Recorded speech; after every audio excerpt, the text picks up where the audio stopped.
Is it time to get things started? All right. Nope, I'm good.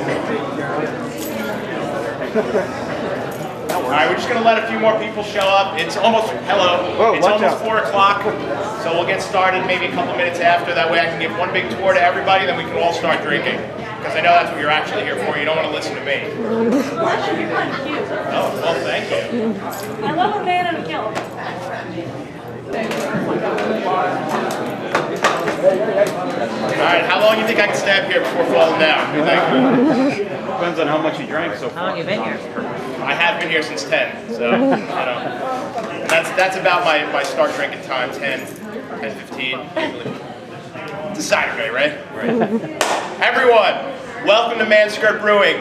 Thank you for coming to the grand opening.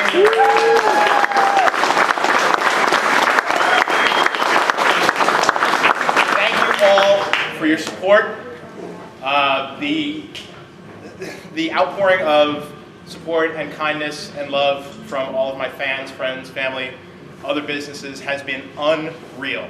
I've never experienced anything like it. So I'm just going to do like a little quick thank you to everybody before we get started here. Thank you to, of course, Mom and Dad. Where are Mom and Dad? Mom and Dad? Well, I'm the dad, not the mom. Couldn't hear without them. My wife Liz, who is ever patient of my problems. I've got a ton of great friends here. There's one taking pictures back there. Kate, Danny, Mark, Joey, Ed, all you guys, thank you. Thank you for all your support. Mike from Jersey Go Brewing's here. The beer community is a very close-knit community. We all support each other and love each other. And Mike's here to help out in any way he can. This Mike brought this awesome Wurlitzer for us, which is pretty cool, so we can all look at that. It doesn't work yet, but it's awesome. Malvador is here. They're going to be playing for us. They're amazing, so be sure to enjoy that. And I think that's all the important stuff. Oh, Hackettstown itself, the Hackettstown Business Improvement District. Jim Sheldon's not here yet, but he will be later. Hackettstown's been nothing but supportive of us, so I'd like to officially thank them. And that's it. So let's talk about some beer. We're going to get the tour real quick. We are a 7-barrel production brewery, which means I can produce about 228 gallons of beer at a time. A barrel's 31 gallons. We are all electric. There's no flames here. It's all heated with electric heating elements, just like your home hot water heater if you have electric heat. So this vessel in the back here, this is called the hot liquor tank. That's where we heat the water up. That water goes into the mash tun here. The mash is where we add the grain and the water together.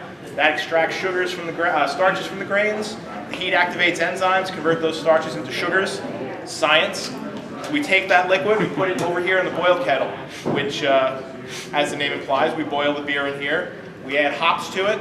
Over here on the table here, you can see we've got a little taster glass that's full of hops. You're welcome to come by and smell those. Don't eat them because they're super bitter. The 2 glasses full of grain, that shows the kinds of grain that we use in brewing.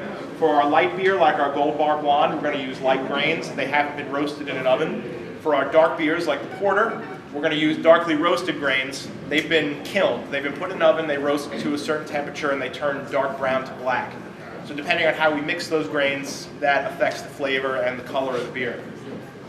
After we're done boiling, the hops have been added. The hops are a bittering agent, offsets some of that sweetness and sugar in the beer.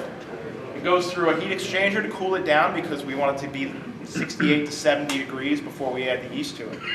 We put the beer in one of those 3 minions on the end there. Those are our fermentation vessels. They're called conical, hey Cliff. They're called conical fermenters because they have a cone at the bottom. And we add the yeast there. The yeast now chows down on all that delicious sugar that we made over here in the mash tun, converts that sugar into alcohol and carbon dioxide, which is why we love yeast. And at that point it's beer. That takes anywhere from 7 to 10 days for most ales. And lagers will take a little longer. We actually have a lager going on the end there in that last tank. If you walk by, you'll see an orange Home Depot bucket.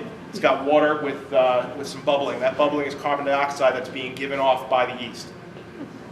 After that's all done, we cool it down, and we put it in this tank here about 35 degrees Fahrenheit, and this is called the bright tank. This is where we finish up the carbonation. We add some carbonation from those big CO2 tanks you see there, make sure the bubbles are exactly where we want them, and then we put in kegs, and then you guys drink it. So, while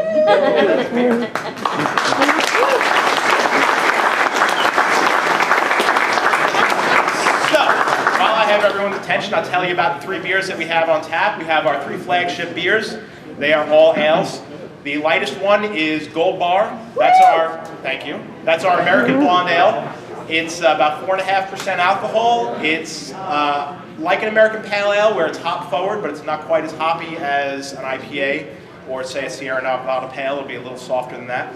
We've got Better Than Pants. That's our English style ale. It's called Best Bitter is the style.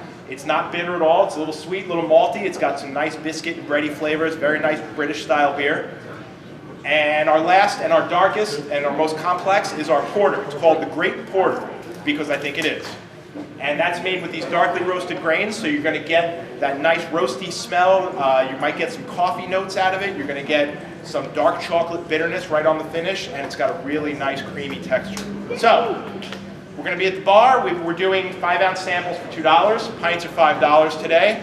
I know that there are a lot of people with growlers, and I appreciate that. If you could just hold off filling your growlers until things calm down a little bit so we can get beer into everyone's hands, I would really appreciate that. So that's it. You're going to talk to me. You're going to talk to that fellow in the hat over there. I'm going to get you some beer.